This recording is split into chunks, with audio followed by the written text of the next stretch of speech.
most famous physical therapist on the internet. Hi, folks. I'm Bob Schrupp, physical therapist. Brad Heineck, physical And therapist. we are the most famous physical therapists on the internet. In our opinion, of course, Bob. That's easy for you to say. Today, Brad, we're actually going to do an interesting one. It's called Horns on Your Skull Caused by Your Cell Phone and How to Stop It. That's intriguing, isn't it? Yeah, but By the way, if you're new to our channel, please take a second to subscribe to us. We provide videos on stay healthy, fit, pain-free, and we upload every day. Also, you're going to want to join us on our social media channels because we're always giving away something. right. Go to bobandbrad.com, go to the giveaway section, or go to Bob and Brad on Facebook, and you go to it's always pinned to the top of the page. Pinned to the top, and it'll get you there. What are we giving away, Brad? Bob, we're giving away iReliev. That's the name of the manufacturer. TENS unit.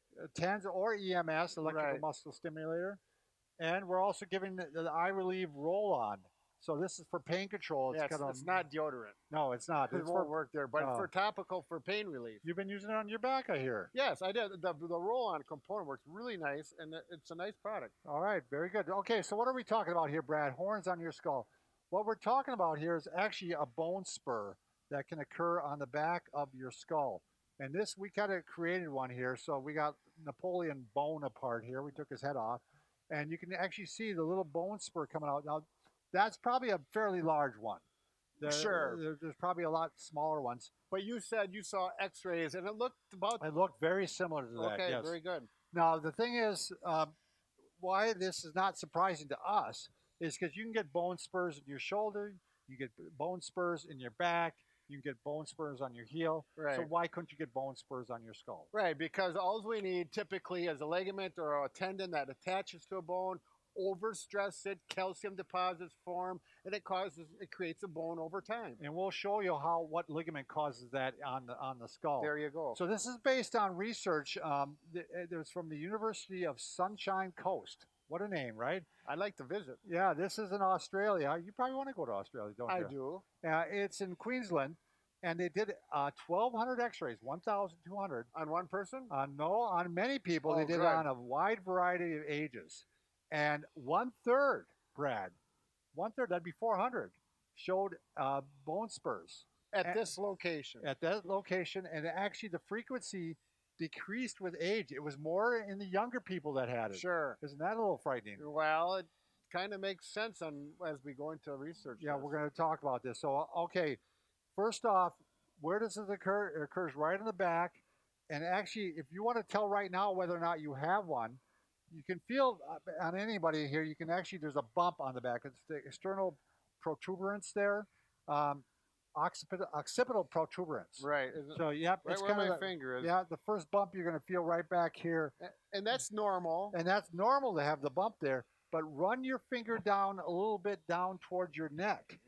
Now, if you start to feel the bone continues and forms something like this, then you probably have a little bit of a bone spur.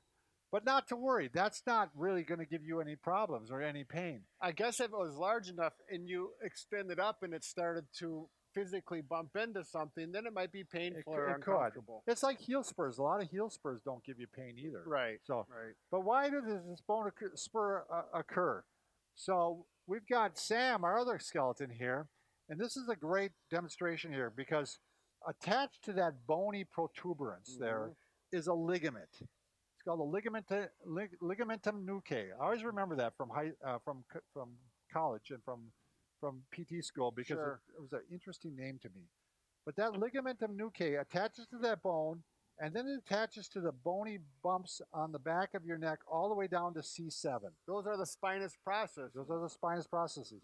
And it looks similar to this. It's really wide, but it's very narrow this way. Right. Probably not blue. It's probably not blue. But what happens is every time you bend your neck forward, you can see that stretching, don't you? Yeah, right. So right here, that you can see this tape is flexible tape, and it's literally stretching.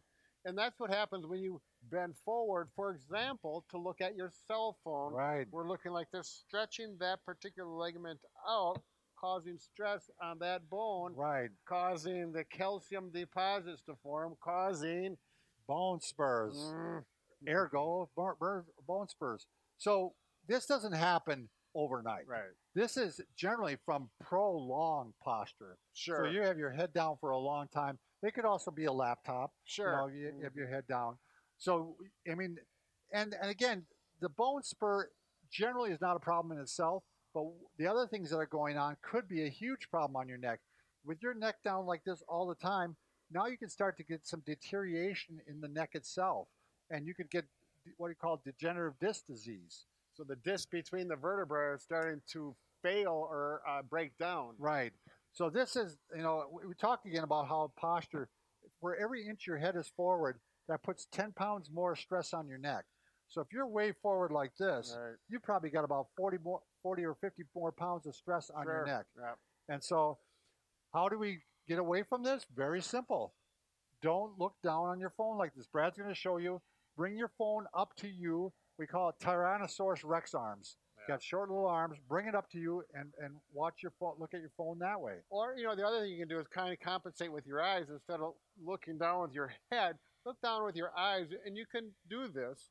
It's a little bit harder if you got bifocals, of course, but with healthy eyes, and that's a habitual change, and it's not going to be easy. Yeah. But I'm thinking they're probably going to make a device, a harness that goes around the neck, and you put the cell phone there, and you can just walk around with this thing bobbling around. Like Brad, this. I think they tried it with glasses. You know, they had the Google glasses where Yeah.